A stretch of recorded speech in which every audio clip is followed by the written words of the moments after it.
San Jose Sharks prospect Kasper Halttunen joins the show today, where we talk about his draft, going to London and dominating in the OHL playoffs, and we get to know him off the ice.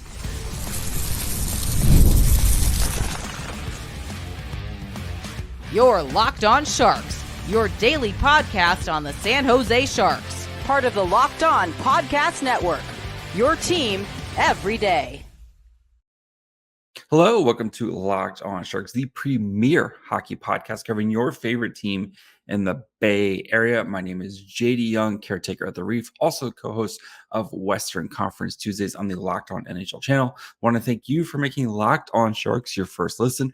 Probably part of the Locked On Network. We cover your team every day. If you want to be an everydayer, all you have to do is just follow wherever you get podcasts, or you can watch this on YouTube as well. And today, we are joined by Kasper Halttunen, 2023 second round pick, where we talk about his draft. We get to know him kind of off the ice a little bit. We talk about going to London, playing his huge playoff run, dev camp, everything in between. So before we get to all that, do want to let you guys know that today's episode is brought to you by FanDuel. Make every moment more. As the playoffs wind down, these sports stop sporting like we want them to, but this summer FanDuel is hooking up all customers with a boost or a bonus daily. That's right. There's something for everyone every day, all summer long. Visit FanDuel.com to get started. And now we bring on San Jose Sharks prospect Kasper Halttunen. How's it going, buddy? I enjoy my summer here in Finland, and I'm fun with my friends and family. So that's good. Yeah, I know. Right now it's 7 a.m. my time and 5 p.m. your time. So yeah, trying to get this the times down for this was really fun. So let me start by asking, when did you realize hockey could be a thing for you? Well, there really hasn't been like a single moment for that one, but because my dad played hockey,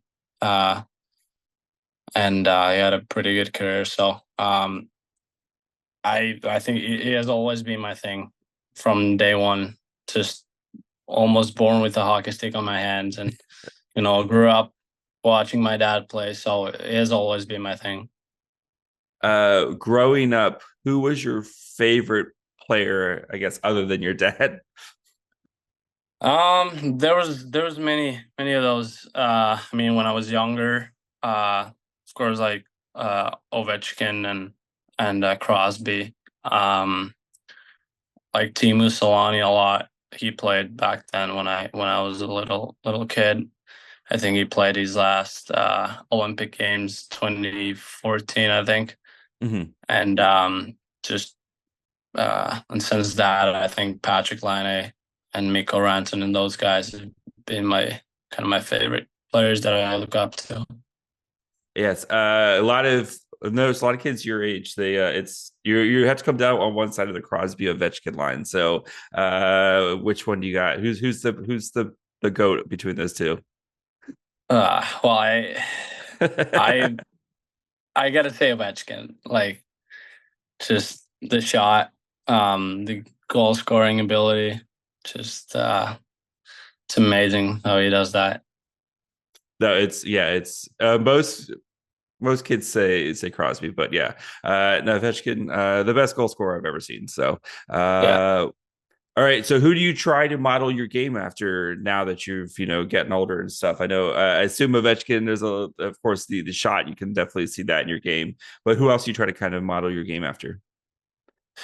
Well, I mean, more my shot has been come from Patrick Laine's shot. Just watching the YouTube videos when I was like 12, 13, and just going outside and try to shoot like to shoot like him. And but now I think I've been watching Mikko Rantanen a lot. Just like big body. Obviously, he's an amazing player, but just how he uses his size and physicality and he's just a great player. So I love watching him. Noted shark killer. I feel like he scores every time he plays the Sharks. So far, what has been your favorite on ice moment of your career? That has to be last year's championship, OHL champions. That was pretty cool. Just it's a long season, so to share that with the boys and all the other staff and people, it was unreal.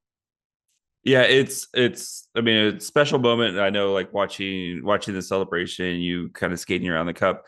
Is it weird that you have this like huge moment and then you got to get back on the ice to do the Memorial Cup like a couple days later? Well, it was really weird. I mean, after the final game 4 in Oshawa, it was like we did it, but then the next day we were like, back on the ice one more time. We gotta do it. We gotta do it again. Like it was a little weird, but it was still a cool moment. All right.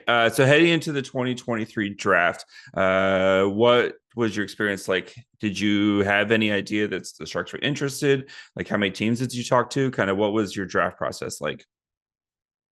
I mean, to be honest, I had no clue who was gonna pick me. I had a good meeting with the Finnish scout and with San Jose and talk with them in combine, and it was great.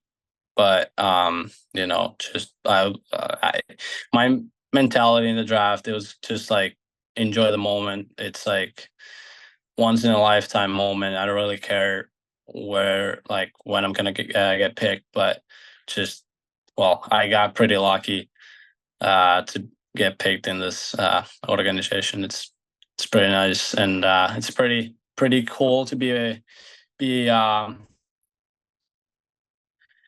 part of this whole like rebuild, being around Will and Mac, those guys that just there's like I remember last year's dev camp, there was like maybe some fans in the crowd, but now this year there was a lot more, almost full barn at every practice and the scrimmage game, and it was pretty cool.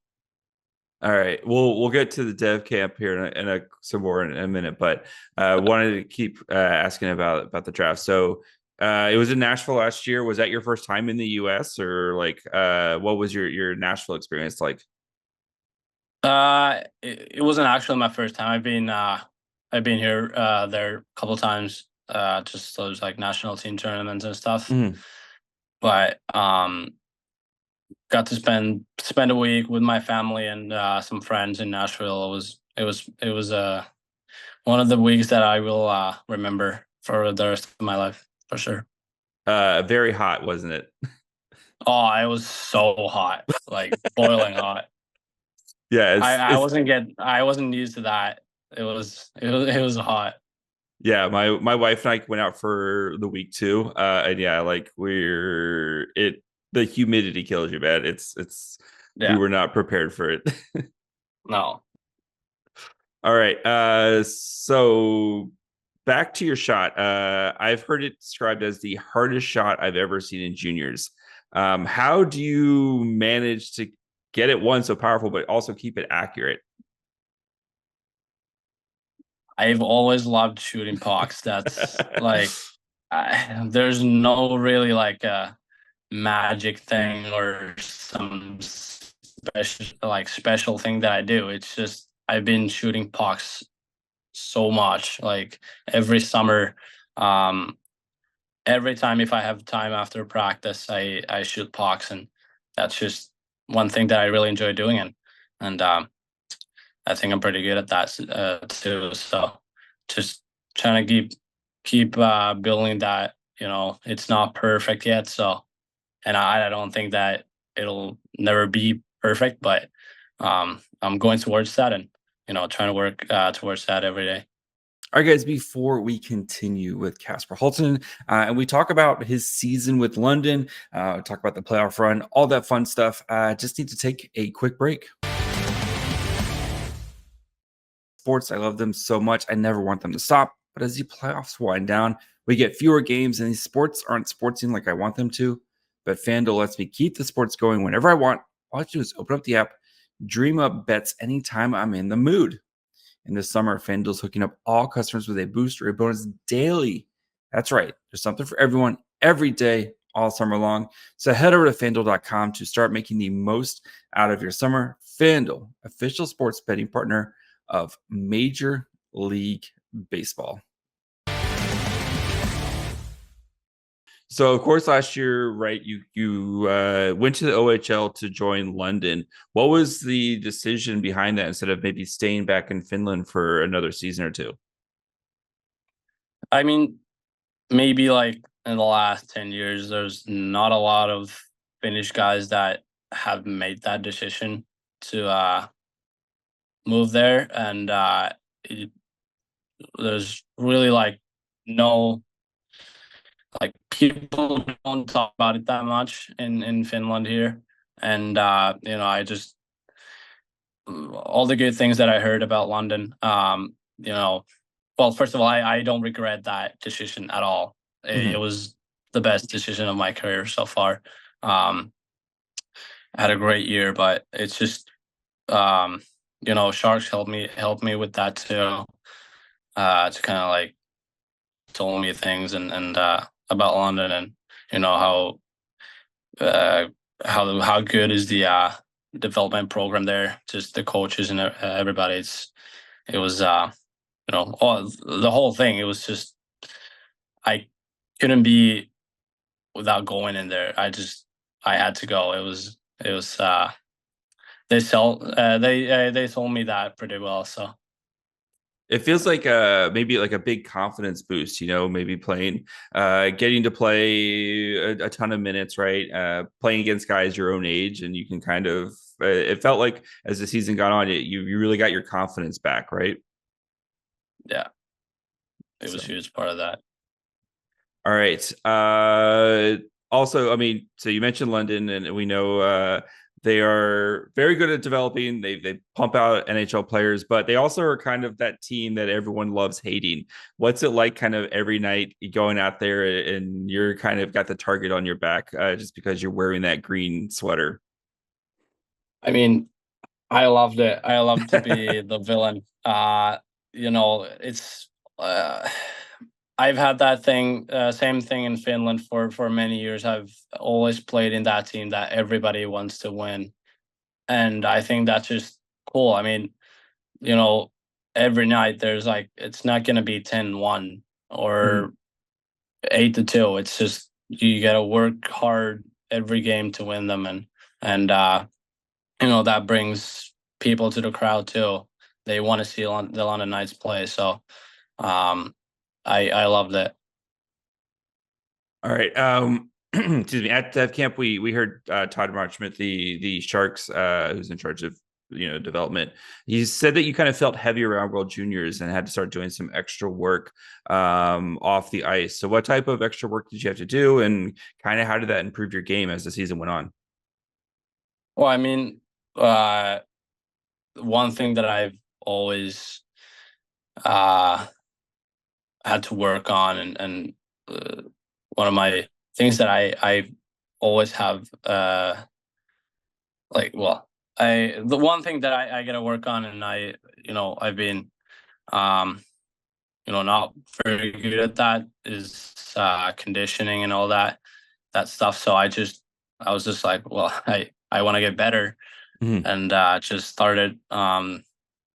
I really enjoy running. I did that a lot, and just like doing those little 20-minute extra cardios after practice and all that all those small things that helped me with that. All right. I mean, we saw it paid off, especially in the playoffs.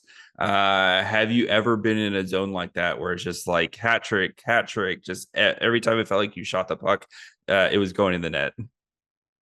No, I mean, it was something special. Well, our power play was pretty big part of that too.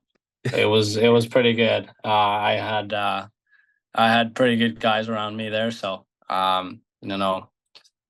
thank you to them. But it was, yeah, I mean, I just felt like every time I stepped on the ice, I felt like I have a chance to score. And, as you said, the confidence was a big thing that I kind of like, I got it back from the year before that I had a tough year in Finland in Liga. And, but now I think the confidence is back, and I'm really looking forward to next year. All right. Game 3 versus Oshawa, where you guys overcame a 4-goal deficit. You in that game had a hat trick and then an assist on a game winner. Have you ever been part of something like that before?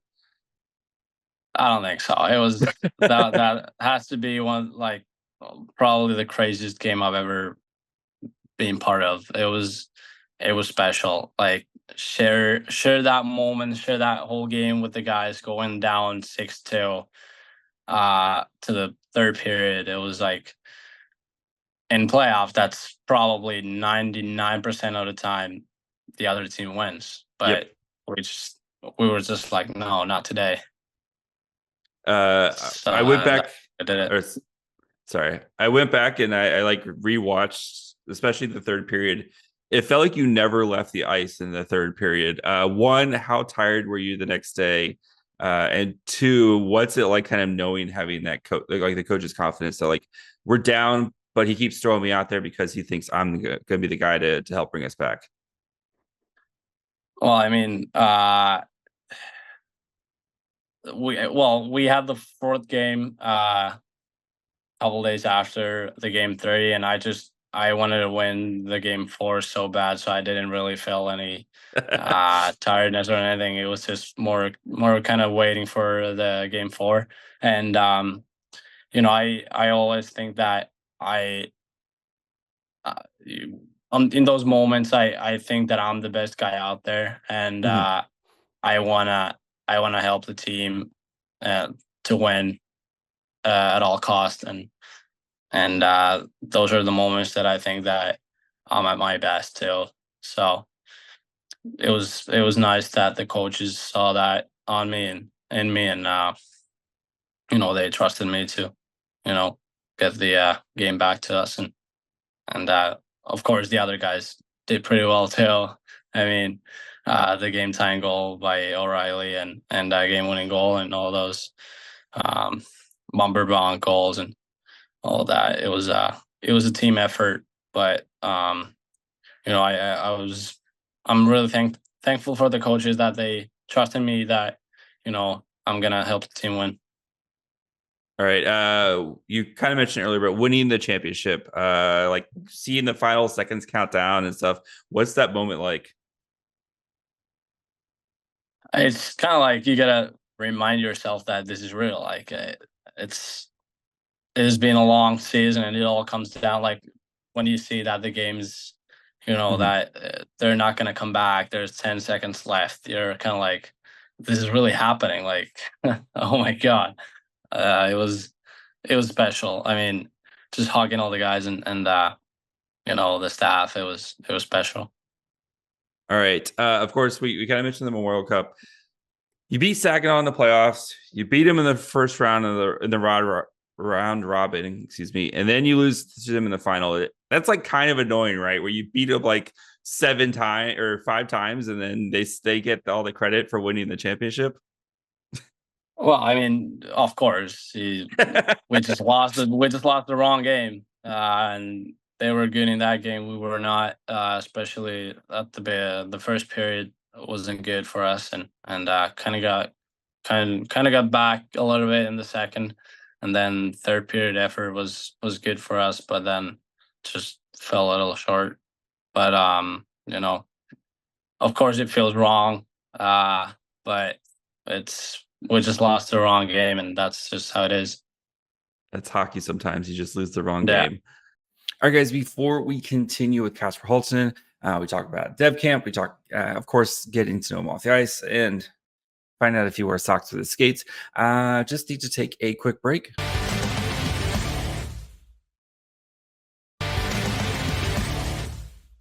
Dev Camp this year. You kind of mentioned it, but different vibe with Celebrini around and in the building. 100%. It was, well, he's a great guy, but just like all the extra, like the crowd that I mentioned, and all the media things and everything. Uh, it kind of feels like when you're there, it feels like, like in 5 years we got this. Like we want to grow. Like everybody knows that it's like we're not the worst team in the league. Like we can still do this, and there's like there's a like vibe in the building when all the guys are around there, and it is pretty cool to like be there from day one, to see all that, like with Will and Max especially. It's pretty cool.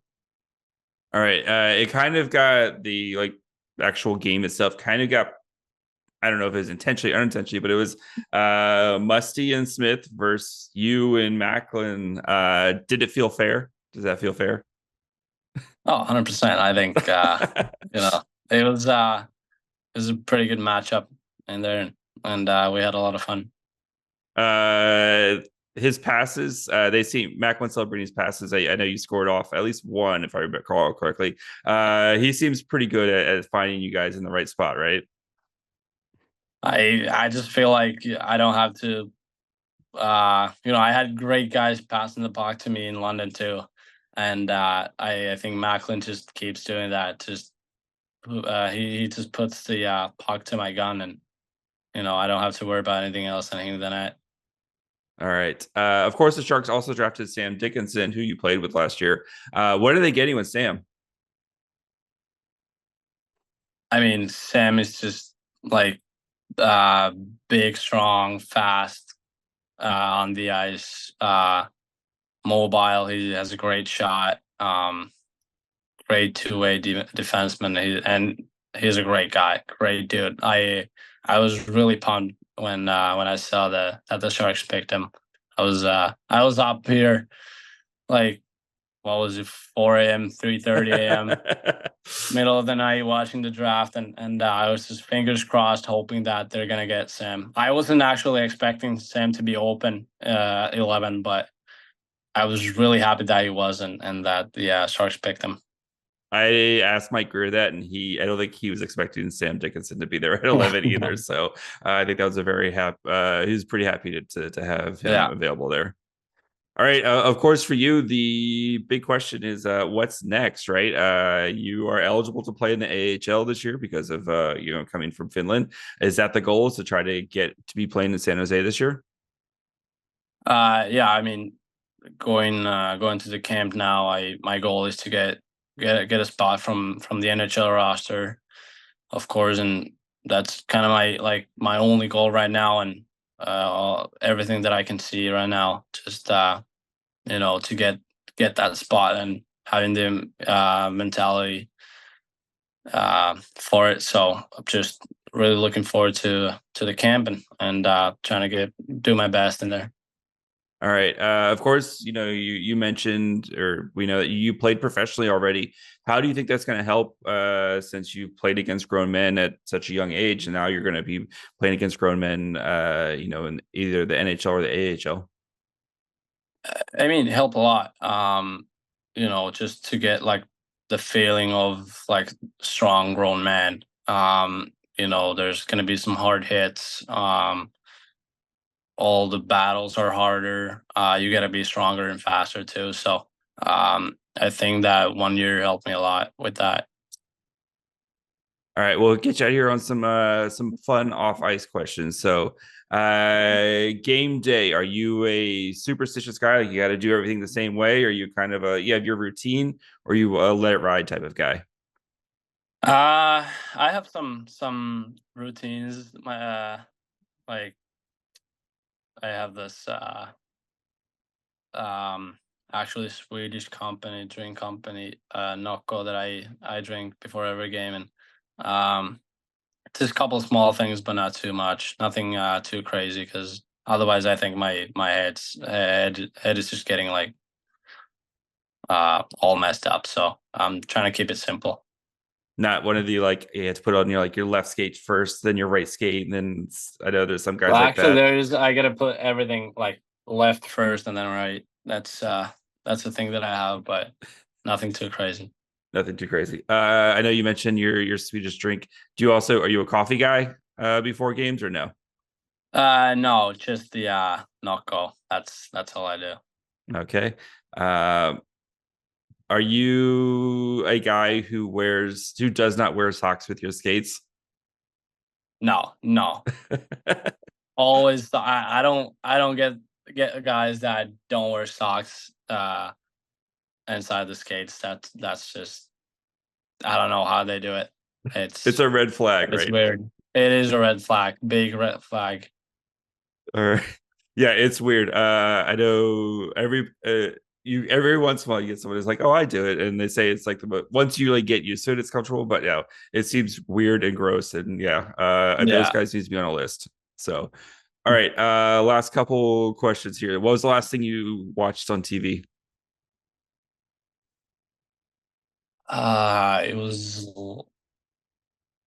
It was last night. I watched a series from Netflix. It's called Manifest. Okay. Oh yeah, I've heard about It's that. Yeah, a good yeah. series. Yeah, that's Okay. right. All right. And then when you're not training and you're not, kind of playing hockey, what's your favorite thing to do? No, playing golf for sure. Easy. That's nice thing about San Jose is you can basically play golf year round, right? Yeah, it's I've seen the courses. They're pretty nice there, so I'm really excited about that. Be careful around Cardwell. He's really, really good. So like really, really good. So yeah, don't underestimate Cardwell. He's really No, good. All I right. won't. With the summer winding down, you have any like last minute kind of summer plans before you get back into the swing of things? Any fun things scheduled? I have a Coldplay concert coming up next week. That's pretty cool, and I'm really looking forward to it. And I'm sharing that with Aaron Kiviharju, yeah, Minnesota prospect, and just try and enjoy the summer and my family and friends here, playing golf a lot, and enjoying the Finnish summer, which is the best summer that there is. The Finnish summer is the best summer there is. All right. I don't know. I mean, seeing midsummer in Sweden looks pretty cool too, but I know that's a It's big, even big. better in Finland. I can tell you Oh, that's that. the Swedish Finn rivalry right there. So I know you have a lot of Swedes now between like Eklund and Zetterlund, and there's a lot of Swedes on the Sharks. Are you gonna have to kind of bring some culture with some Finnish culture to them? Yeah, I gotta do that. All right. Kasper, thank you so much for your time. I've taken way too much of your time. Really appreciate it. Thanks, buddy. Stay healthy this year, and hopefully we see you in San Jose. Thank you. Thank you very much. Appreciate it. All right, guys, I hope you enjoyed my conversation with Kasper Halttunen, and thank you to Kasper for making some time for me to chat. Been trying to get him on the show. Really glad I got him on the show this summer, especially after his playoff run. I think he's going to be a guy who's going to be in the mix to play with the Barracuda this season, and I think that's honestly the best spot for him, as I've talked about before, just because I think he's ready for he's already played against grown men. I think he's going to be ready, has his confidence back, which I think is the biggest part for him. And he's going to be ready to kind of take that next step. So again, thank you guys for making it Locked On Sharks your first listen. When you're done with this, go check out one of the other great shows, especially here in the Bay Area, right? You got Locked On Niners with Training Camp. You got Locked On Warriors with Steph Curry playing over the Olympics. You got Locked On A's and Locked On Giants as we get closer and closer to the trade deadline. So when you're done listening to this episode, go check out one of those other great shows. And if you are a first-time listener, make sure you follow along wherever you get podcasts. Of course, you can also watch on YouTube as well. Follow the show on Twitter, Facebook, and Instagram at Locked On Sharks. Follow me on Twitter at MyFryhole. Until tomorrow, bye, friends.